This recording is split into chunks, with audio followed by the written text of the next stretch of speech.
안녕하세요. 얼마 전 결혼을 앞둔 남자친구와 파혼한 30대 여자입니다. 좋게 좋게 넘어가려고 해도 생각만 하면 화가 치밀어서 어디라도 털어놓으면 좀 나을까 싶어서 이렇게 사연을 쓰게 되었습니다. 저에겐 친구가 한 명 있었어요. 원래 성격이 엄청 잘 맞았던 건 아니지만 우연히 같이 다니게 되었는데 서로 대학 졸업하고 취업하고 하면서 소원해져 그 이후로는 만나지 못했었죠. 이 친구 이름을 미희라고 할게요. 미희는 대학 시절 처음 만난 친구예요. 미희는 타 지역에서 온 친구이기도 했고 OT나 MT에 하나도 참여를 안 했어서 거의 한 학기가 넘도록 혼자 다녔어요. 저희 학과에 사람이 워낙 많아서 혼자 다닌다고 크게 눈에 띄는 건 아니라 저도 미희의 존재를 잘 몰랐죠. 그때까지만 해도 같은 고등학교에서 올라온 친구랑 늘 같이 다녔거든요. 그러다가 1학년이 끝나고 저랑 원래 같이 다니던 친구가 갑자기 반수하겠다며 휴학을 한 거예요. 순식간에 친구가 없이 혼자 학교를 다니게 된 저는 마침 강의실 옆자리에 앉은 미희에게 처음 말을 걸었고 생각보다 말이 잘 통하고 사람도 나쁘지 않은 것 같아 같이 다니게 되었어요. 미희는 자존감이 낮은 것만 빼면 정말 괜찮은 친구였어요. 자기를 깎아내리면서 옆에 있는 저를 매일 추켜 세워주니 처음엔 칭찬을 들어 기분이 좋다가도 조금 안쓰러울 수준이었어요. 하지만 늘 이런 식이었거든요. 유정아, 너 다리 진짜 길다. 난 다리 짧아서 달라붙는 청바지 못 입겠던데. 너랑은 같이 거의 못 보겠어. 너무 비교돼서. 내가 아는 애 중에 유정이 네가 제일 예쁜 것 같아. 이런 건 유정이 너나 어울리지 난 별로야. 듣다 보니 부담스럽기도 하고 자신감 없이 위축된 모습이 좀 마음에 걸렸어요. 저는 이렇게 칭찬만 하고 비행기 태워주는 친구보다는 솔직하게 서로 농담도 하고 장난도 잘 치는 그런 친구 관계를 더 원해왔거든요.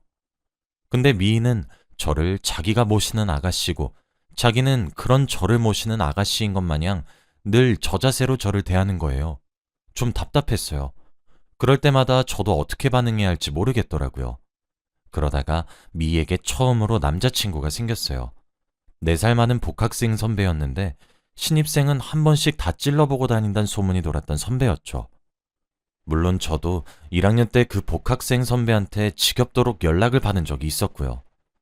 제가 싫다고 관심 없다고 단호하게 나가니까 그때부터 뒤에서 묘하게 제 소문을 더럽게 흘리고 다니더라고요. 괜히 비싼 척 군다느니 따지고 보면 그렇게 예쁘지도 않다느니 선배 무서운 줄을 모른다느니 뭐 이런 식의 질 나쁜 소문들이요. 어이가 없었죠. 저 좋다고 따라다닐 땐 언제고 뒤에서 안주마냥 씹어대는 건지 수준 알만하다 싶었어요. 그래도 얼마 안 있어 방학이라 소문이 자연스럽게 잠잠해져서 굳이 어떻게 수습할지 고민하는 수고는 덜었어요. 그러다 방학 끝나고 2학년으로 올라갈 때 제 친구가 휴학하면서 저랑 미희가 같이 다니게 되었는데 그걸 보고 일부러 저한테 엿먹이려 그랬던 것 때문이었는지 아니면 그냥 누구든 찔러보는 그 버릇 못 고쳤던 건지 아무튼 미희는 그 복학생 선배랑 사귀더라고요. 1학년 때 있었던 일을 미희에게 말해줘야 하나 말아야 하나 고민했었는데 사귀고 나서부터 미희 성격이 조금 바뀌더라고요. 소심했었는데 나름대로 자기 주장도 할 수 있게 되고 저한테도 연애 상담을 할 때뿐만이 아니라 그냥 말을 할 때도 진짜 친구처럼 좀 더 편하게 말을 걸기도 하고요. 미희가 하는 얘기만 들어보면 그 복학생 선배가 미희한테 나름 잘하는 것 같았어요. 게다가 미희도 그 복학생 선배를 좋아하는 티가 너무 많이 나서 거기에 대고 1학년 때 저와 무슨 일이 있었고 그 선배가 얼마나 별로인지 말하기가 참 곤란했죠.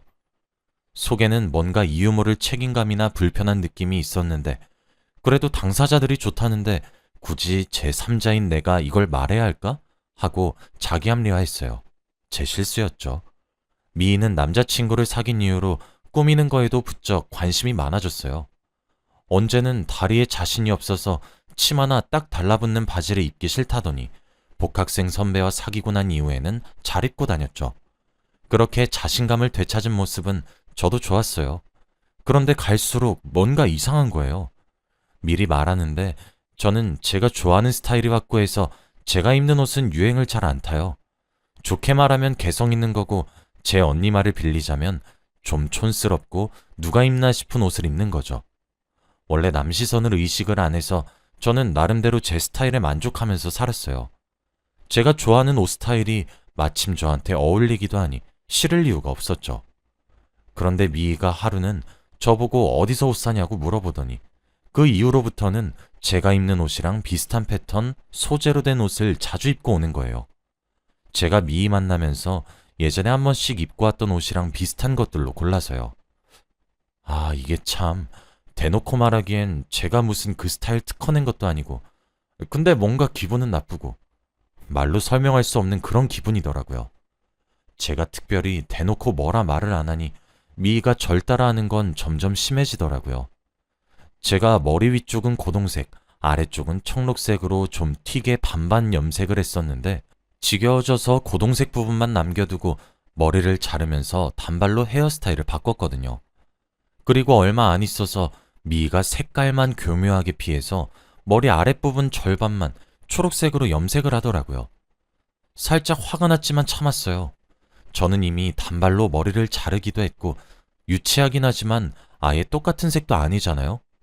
근데 지나가던 한 학년 선배가 저를 보고 어? 순간 뒤에서 보는데 미희가 유정인 줄 알았어. 유정인 단발했네. 잘 잘랐네. 예쁘다. 하고 말하는 거예요. 저는 살짝 당황했지만 우선 감사합니다 하고 조금 불편한 마음으로 앉아있는데 미희가 말하더라고요. 선배, 정말요? 뒤에서 볼 때 제가 그렇게 유정이랑 닮았어요? 하고요. 선배가 살짝 당황해서 대충 대답하며 제 눈치를 보곤 자기 자리로 돌아가는데 미희가 기쁜 목소리로 또 저한테 말하더라고요. 유정아, 들었어? 우리들이 닮았대. 이렇게 말하는데 저는 순간적으로 섬뜩했어요. 마치 자기가 바라던 대로 됐다는 듯 뿌듯한 목소리로 얘기하니까 조금 신경 쓰이더라고요. 그동안 미희가 저를 따라한다고 의심되는 게 옷 스타일이나 머리 스타일 한두 가지가 아니었거든요. 향수를 뿌리거나 핸드크림을 바르면 향 좋다며 자기도 한번 써보면 안 되냐고 물어봐서 꼭 빌린 이후에 어디 건지 확인하고 그 브랜드 향수나 핸드크림을 사서 쓰고요. 제가 앞머리를 내리면 미희도 따라 내리고 새로운 가디건을 하나 사면 당장 내일 자기도 가디건을 입고 오고 특별히 제가 뭘 샀다 뭘 바꿨다 직접 말하지 않아도 이젠 알아서 쓱 보고 따라하더라고요. 그런 것들 하나하나 눈에 너무 잘 보이니까 스트레스 받는 건 저였고요. 솔직히 그때쯤엔 그냥 제가 더러워서 피하려고 일부러 옷 스타일까지 바꾼 상태였어요. 원래 입던 옷보다 더 화사하고 깔끔한 느낌의 옷만 일부러 골라 입었죠. 그랬더니 미희가 그러더라고요. 유정아, 너 지금 입은 스타일이 훨씬 잘 어울리는 것 같아. 사실 예전 스타일은 좀 별로였는데 말하기 뭐했거든. 이러는데 진짜 열받더라고요. 지금 누구 때문에 제가 스타일을 바꿨고 누가 제 예전 스타일이랑 똑같이 입고 있는데 참나 어이가 없어서 저도 슬슬 인내심에 한계가 오더라고요. 별거 아닌 듯해도 스트레스 받아오기도 했고 옆에 같이 다니던 친구가 무슨 너구리 마냥 저랑 똑같이 둔갑하려는데 막상 겪어보면 다들 엄청 거슬리실 거예요. 차라리 절결하는 게 나을지도 모르겠다 생각하던 어느 날 그 복학생 선배가 저희 집 아파트 단지 입구에 서 있더라고요. 저를 보자마자 기다렸다는 듯 유정아 하고 부르는데 집은 어떻게 한 건지 소름이 돋아서 경찰에 스토킹으로 신고할 뻔했습니다. 제 썩은 표정을 보고는 잠시 자기 말 좀 들어보라며 애걸복걸하더라고요. 그 복학생 선배랑 미희는 거의 반년 넘게 사귀어오던 중이었는데 복학생 선배 입에서 나오는 말이 참 가관이었어요. 사실 자기는 미희 좋아한 적이 한 번도 없었고 전부 다 제 관심 끌려고 질투 유발하려고 일부러 저랑 같이 다니는 미희한테 접근한 거라고 하더라고요. 일단 사귀는 것만 보여주고 나면 제가 자기한테 올 줄 알았답니다. 사실은 제가 자기를 좋아하는데 체면이 있어서 여태 계속 튕겨왔던 거 아니냐면서요. 진짜 세상엔 별 정신병자가 다 있더라고요. 근데 미희가 생각보다 자기를 너무 좋아해서 여태 못 헤어졌다고, 나는 유정이 네가 좋다고, 자기한테는 저밖에 없다고 어떡하냐고 하는데 듣는 내내 그 복학생 선배 입에서 나오는 게 말인지 똥인지 구분이 안 가더라고요. 그것도 모르고 혼자 좋아 죽었던 미희가 불쌍하기도 하고 막상 이걸 알리면 미희한테는 큰 상처가 될 것 같기도 해서 잠시 고민에 빠졌어요. 일단 이 망상병 환자한테는 확실히 하는 게 낫겠다 싶어 그쪽 좋아한 적 단 한 번도 없고 착각도 그 정도면 병이라고 정신 차리라고 말해줬습니다. 그리고 미희 좋아하는 거 아니면 앞에서는 아닌 척 기만하면서 계속 사귀지 말고 차라리 지금이라도 일찍 헤어지라고 했어요. 그게 최선일 것 같았죠. 생각보다 그 복학생 선배는 순순히 물러나더라고요. 알겠으니 그렇게 하겠다면서요. 물론 마지막까지 정신 못 차리고 너 진짜 나 안 좋아해? 하길래 아니니까 얼른 꺼지라고 쌍욕 날려줬습니다. 며칠 안 있어서 미희가 울면서 연락 오더라고요. 복학생 선배가 별 이유도 없이 자기랑 헤어지자고 했다고. 어쩌면 좋냐고요. 그 얘기를 듣는데 여태 그런 일이 있긴 했어도 괜히 안쓰럽고 또 제가 다 미안했어요. 어쨌든 그 복학생 선배가 절 좋아한 것 때문에 미희는 영문도 모르고 이용당한 거잖아요. 맛있는 거 사주면서 위로도 해주고 잠시 동안은 미희가 절 따라한 걸 잊기로 했죠. 복학생 선배는 원래 곧 졸업을 앞두고 있어서 학교에 잘 안 나오긴 했는데 그 이후로는 거의 눈에 안 띄게 학교 다니다 빨리 졸업한 것 같더라고요. 미희에겐 본의 아니게 사실을 숨기게 돼서 찝찝하고 죄책감이 들었지만 이게 나을 것 같았어요. 괜히 알아서 2배로 크게 상처받는 것보다야 모르는 게 약이다 싶었죠. 그렇게 다 무난하게 지나가는 듯 했어요. 그렇게 얼렁뚱땅 2학년을 마치고 저는 1년 정도 휴학하게 됐어요. 호주에 워킹홀리데이 지원했던 게 붙었더라고요. 더 넓은 세상을 경험해 볼 겸 잠시 한국을 떠났고 돌아와서도 1년 정도 이리저리 여행 다니고 진로에 대해 방황도 한다고 다시 휴학을 했어요. 여자애가 휴학을 2년이나 하니 부모님이 그렇게 좋아하시진 않으셨지만 그래도 지금 아니면 언제 이렇게 청춘을 즐겨보나 하는 생각에 무리하게 결정했던 것 같아요. 휴학을 끝내고 늦게 학교에 돌아오니 미희는 이미 졸업했더라고요. 1년 동안 호주에서 지내고 그 이후에도 나름대로 정신없이 지내느라 미희랑 꾸준히 연락을 하지 못했어요. 그러다 보니 자연스럽게 소원해졌죠. 저도 아직 대학교 3학년이고 미희는 이제 취업 준비 중이니 서로 연락하기도 힘들 만큼 바쁘게 살 시기이기도 했어요. 그렇게 서서히 미희를 잊어갔습니다. 시간이 흘러 저도 졸업을 하고 취업을 하게 됐어요. 중간에 취업 준비로 대외 활동을 하면서 새로 사귀게 된 남자친구도 막 취업을 했죠. 회사는 달랐지만 그래도 사무실이 근처라 점심시간엔 가끔 만나서 같이 밥을 먹거나 영상통화를 하면서 뭐 먹고 있냐고 묻거나 뭐 그런 식으로 지냈습니다. 가끔씩 남자친구가 일하다 말고 전화 와서는 사수가 자기를 계속 갈군다고 너무 힘들다고 지금 화장실로 대피했다고 징징대길래 엄살 부리지 말고 얼른 일하라고 하기도 하고 가끔씩은 퇴근하고 호프집에서 치킨이랑 맥주 먹으면서 같이 스트레스도 풀고 그랬어요. 그때마다 남자친구가 하소연하는 걸 들어보니 사수가 좀 별난 사람인가 보더라고요. 저랑 동갑인 여자인데 엄청 스트레스 준다고 재수없다고 호박씨를 자주 가길래 회사 생활이 많이 힘든가 보다 했어요. 그래도 시간이 지날수록 남자친구도 업무에 익숙해져서 덜 혼나는지 이제는 저런 말을 잘 안 하더라고요. 이제는 잘하고 있는 것 같아 다행이다 내심 생각했습니다. 저도 그렇고 남자친구도 결혼을 할 거라면 괜히 망설일 이유가 없다고 생각하는 사람이었어요. 대학 때도 반은 우스갯소리고 누구나 하는 말들이긴 했지만 취업하고 둘이 같이 돈 모아서 결혼하자 이런 식의 얘기를 몇 번 했었죠. 그런데 취업하고 몇 년 후 남자친구가 대리로 승진하고 나서 저한테 서프라이즈로 청혼을 하더라고요. 이제 더 미루지 말고 결혼하자면서요. 저는 승낙했어요. 제가 만약 결혼을 하게 된다면 당연히 지금 남자친구랑 하겠거니 생각했거든요. 서로의 부모님도 뵙고 무르르듯 결혼 준비도 착착 진행되고 있었어요. 날짜만 잡으면 되겠다 싶었는데 그때쯤 코로나가 터져서 결혼 계획이 조금 어그러졌거든요. 다시 미룰 수밖에 없었죠. 그땐 코로나가 이렇게 길게 이어질 거라고 생각 못 했거든요. 그래도 별 생각 없었어요. 이미 양가에서 말도 오고 갔고 저랑 남자친구도 서로 사랑하니 잠시 미뤄진 것쯤이야 큰 문제가 안 됐죠. 그러던 어느 날이었어요. 모르는 번호로 저한테 무슨 사진들이 막 오는 거예요. 뭔가 싶어서 확인해 봤더니 제 눈을 의심하게 되더라고요. 남자친구가 제 대학 시절 친구인 미희랑 다정하게 찍은 셀카가 몇십 장이나 나온 거예요. 전부 누가 봐도 연인 사이인 것 같은 그런 모습들이었어요. 아무리 오래 못 만났다고 해도 얼굴은 기억나니까 단번에 미희인 걸 알아볼 수 있었죠. 사진들을 찬찬히 뜯어보니 그냥 알고 지낸 사이가 아닌 것 같더라고요.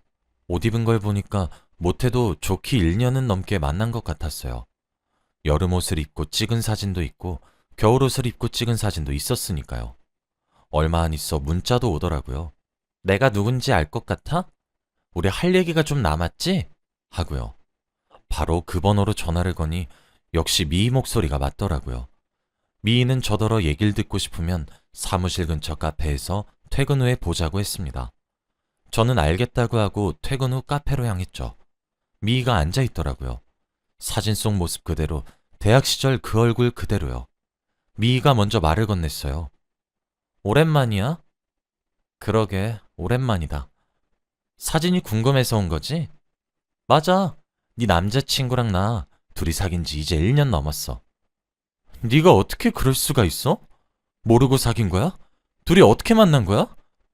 제가 뻔뻔한 미희의 태도에 언성을 높이자 미희가 다시 말하더라고요. 아니, 다 알고 사귀었어. 우리 회사에 들어온 신입이 알고 보니 네 남자친구더라고. 내가 직속 사수였고. 일부러 네 남자친구인 거 알고부터는 그때부터 접근한 거야. 알면서 그랬단 거야? 대체 왜? 이유가 뭐야? 너도 참 뻔뻔하다. 우리 학교 다닐 때 나 남자친구 있었잖아, 왜. 근데 나 모르는 사이에 뒤에서 네가 꼬리 쳤었다며? 받은 만큼 똑같이 돌려주는 거야. 미희는 그때 자기가 복학생 선배와 헤어지게 된 이유를 전부 제가 수작을 부려서 그런 걸 알고 있더라고요. 어떻게 알게 된 거냐 물으니 헤어진 이후에 미희가 한번 연락을 한 적이 있었는데 그때 복학생 선배가 자기 좋을 대로 각색해서 미희한테 입을 털었나 봐요. 저만 나쁜 년 만들고요. 진짜 또 이렇게 뒤통수를 맞을 줄은 몰랐어요. 제가 한 게 아니라고 미희한테 해명을 하려고 해도 제 말은 아예 거짓말로 취급해버리니 납득시킬 자신이 사라지더라고요. 게다가 결혼까지 약속한 남자친구가 사실은 뒤에서 미희랑 1년째 바람을 피고 있었다는 걸 알게 되니까 이걸 어떻게 수습하나 하는 생각보다 마음의 상처가 더 컸어요. 미희랑 헤어지고 우선 남자친구한테 전화를 걸어서 언제부터 그런 거냐고 바람 피고 있었냐고 대뜸 물으니까 처음엔 아니라고 그냥 직장 상사일 뿐인데 갑자기 무슨 소리냐고 시침이 떼더니 제가 미희한테서 받은 사진을 남자친구한테 그대로 전송하면서 너희 회사에서는 직장 상사랑 둘이서 주말에 오붓하게 데이트도 하고 그러냐고 따지니까 그제서야 미안하다고 다시는 그러지 않겠다고 한 번만 용서해달라고 빌더라고요. 용서해줄 마음은 처음부터 없었어요. 전화로 이렇게 확인 사살을 받으니까 더 비참한 기분이 들더라고요. 그냥 전화를 뚝 끊어버리고 대리점에 가서 번호부터 바꿨어요. 저밖에 없을 것처럼 굴더니 뒤에서는 그렇게 놀아놨다는 게 불결하더라고요. 그냥 인연 자체를 끊고 싶어서 그랬던 것 같아요. 그날부터 일주일간 남자친구가 집으로 찾아오긴 했는데 다 무시했습니다. 그랬더니 그 이후론 안 오더라고요. 뭐 바람핀 남자한테 더 기대할 게 있었겠냐마는 겨우 일주일 버티고 나가 떨어지는 꼴도 같잖았어요. 처음 비참했던 기분은 사라지고 잘 걸렀다 싶었죠. 한번 바람핀 남자면 나중에 결혼한 이후에도 기회만 있으면 땀만 품을 확률이 높단 거잖아요. 그런 남자랑 결혼해서 평생 고생할 바에 그냥 지금 잠깐 아픈 게 낫다고 생각했습니다. 부모님도 처음엔 제가 이유도 말 안 하고 갑자기 파혼 소식을 통보하니 이해하지 못했는데 나중에 이런 일이 있었다고 말을 하니 차라리 다행이라고 앞으로 더 좋은 남자 만나면 된다고 말씀해 주셨어요. 내심 대학생 때 내내 미희가 저를 따라하는 것 때문에 고통받았는데 결국 이런 식으로 끝까지 사람 괴롭히는구나 뭐 이런 생각도 듭니다. 미희가 조금은 안쓰럽기도 하고 조금은 고마워요. 이게 무슨 소리냐고 하실 수도 있는데 얼마나 자존감이 낮고 스스로 내세울 게 없으면 남이 하는 걸 늘 베껴서 그게 진짜 자기인 양 우기고 사는 걸까? 그렇게 살면 안 피곤한가? 밥 먹고 참 할 짓 없다 싶기도 하고요. 또 뭐 덕분에 남자친구가 바람이나 피는 그런 사람이었단 걸 알게 돼서 한편으로는 고맙기도 하고요. 저는 저대로 그냥 늘 당당하게 살려고 합니다. 원래 제가 이런 걸로 슬퍼서 집에 처박혀 있을 성격이 아니기도 하고요. 새삼 공부나 돈 버는 것보다 인간관계가 제일 어렵구나 깨달았어요. 아무리 노력해도 도저히 안 맞는 사람이나 미희처럼 제 상식으로는 이해할 수 없는 사람이 워낙 많으니까요. 속 시원한 이야기도 아니고 어쩌면 사연을 듣고 저보다 더 분해하실 분들도 계실 것 같네요. 그래도 끝까지 읽어주셔서 감사합니다.